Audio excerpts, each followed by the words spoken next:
Hi there. Welcome to the week 2 learning guide for college algebra. If you missed part 1, I'll link it below in the description. That way you can access it very easily. Also, if you need a copy of the learning guide and you want to follow along as I'm working through these examples, you can download that in the link in the description as well. Last, if this is the first time you're seeing me and these kinds of concepts, don't forget to hit the like and the subscribe button. That way you get a notification every time a new video posts. So let's jump in to week 2. This is part 2. So our topics are going to be the coordinate system, intercepts, and symmetry. And I placed some examples of symmetry so you would have them to look back at. So when we have y-axis symmetry, I want you to think about there being this line, this mirror on both sides, and you're getting a same image on both sides here. The same is true for the x-axis symmetry. You have that mirror sitting there, and you get a mirror image of the graph on both sides. Now, the origin symmetry is a little bit different because you don't have that line, you have more of a rotation. So I'm going to turn this paper upside down. With origin symmetry, you're going to see that we get the same graph. So those are your 3 symmetries we'll look at today. But first, let's start by refreshing our memory about how to graph some points, okay? So remember that when you're graphing points, you start in the center. And the first coordinate tells you to move left or right. Right means positive coordinates, left means negative. So when you see -1, you're going to start at 0, 0, and you're going to move left 1.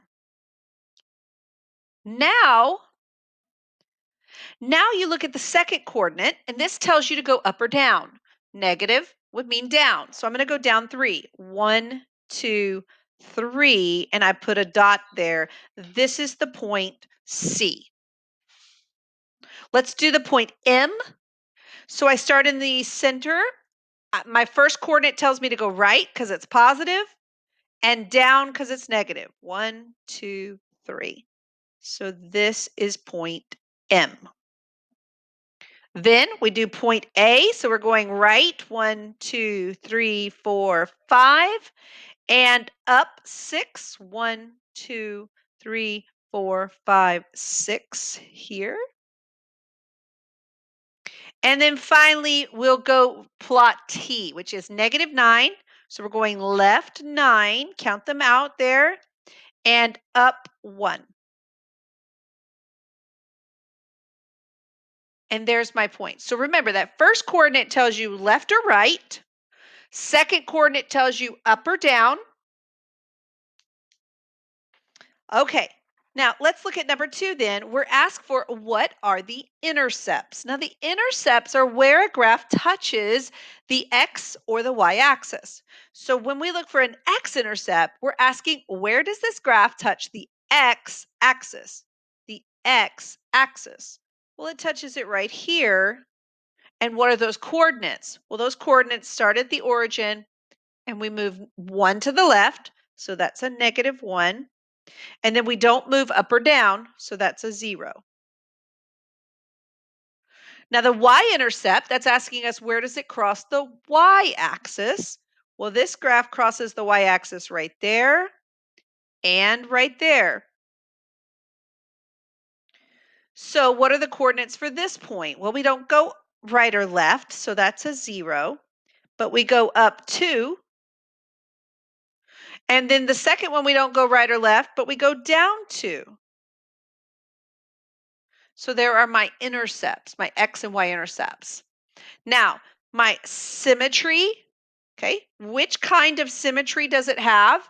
Well, it looks like this graph has a mirror image about the line y equals x, so we say this has y-axis symmetry.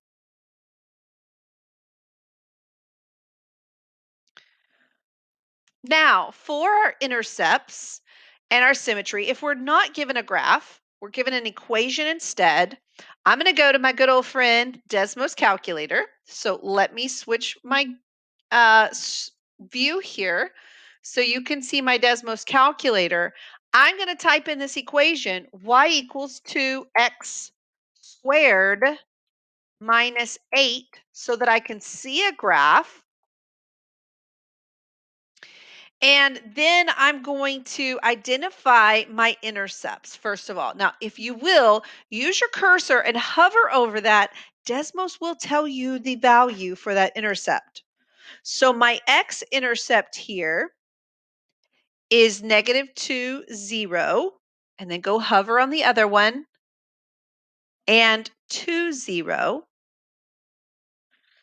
And my y-intercept, if you'll hover down at the bottom, Desmos will tell you that one as well. 0, -8. And then what kind of symmetry? Remember our three types? We have y-axis, origin, or x-axis. It looks like this has y-axis symmetry because we could cut it in half and get the same graph on both sides if we cut at the y-axis.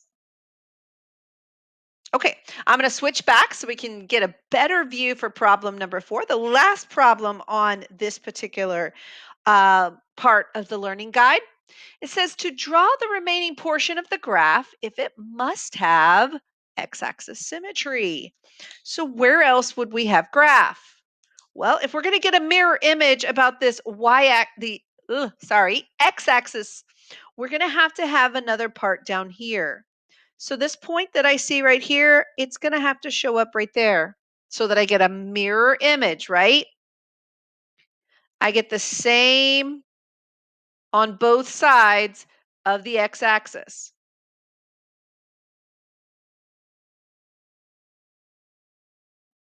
And we draw the rest of the graph.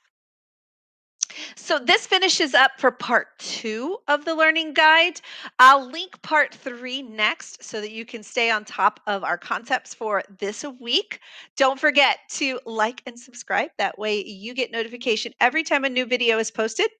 As always, feel free to put comments below so that I can help you in any way, shape, or form. I'd love to do that. Bye for now.